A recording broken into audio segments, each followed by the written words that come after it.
All right. Hey guys, I'm Mike Manalo from the Geeks of Color. How are you?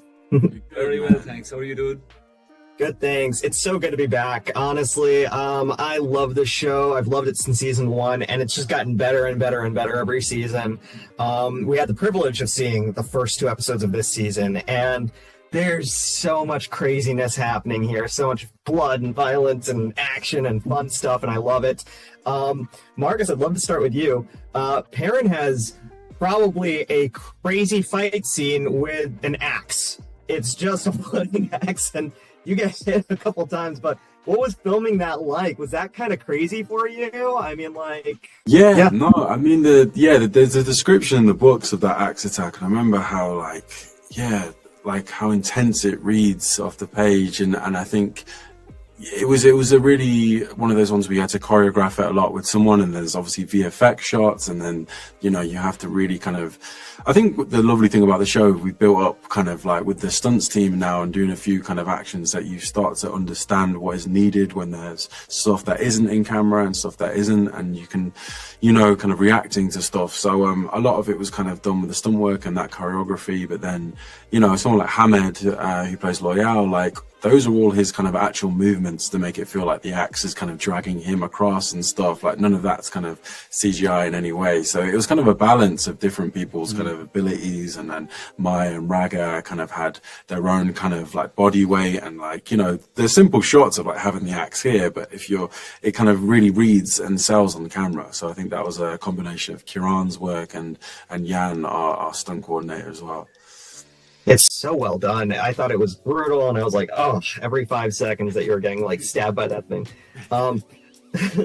Dónal, if I can go to you next. I mean, like there's a lot going on with Matt and the Horn, I think, this season. And I think that there's like just so much that's being revealed about the Horn itself, and some of the dangers there.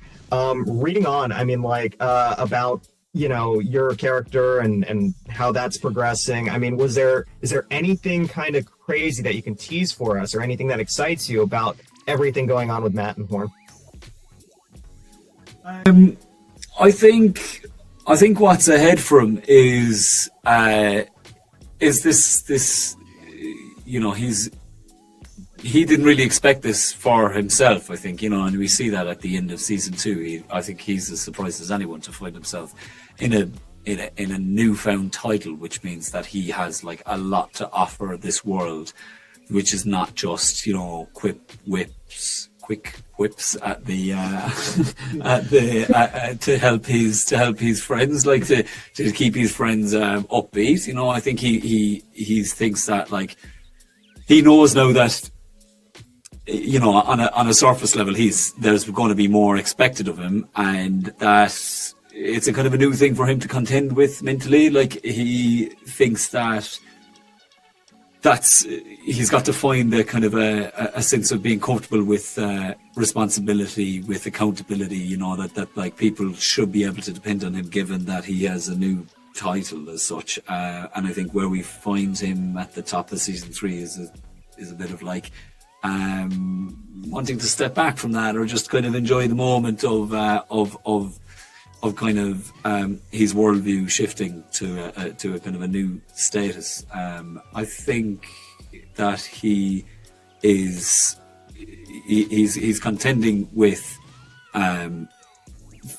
knowing that people will be looking for like more from him as a character, and like, can he rise to that occasion? I think is it's this kind of reluctant hero journey.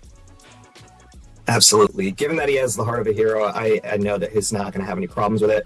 Also, I want one of those portraits that they painted for you of you with the horn. That'd be amazing. But absolutely. Guys, I want to thank you so much. This is going to be an epic season. I can't wait to see the rest of it, and congratulations. Really, thank you so much for your time. No hassle at all. Thank you.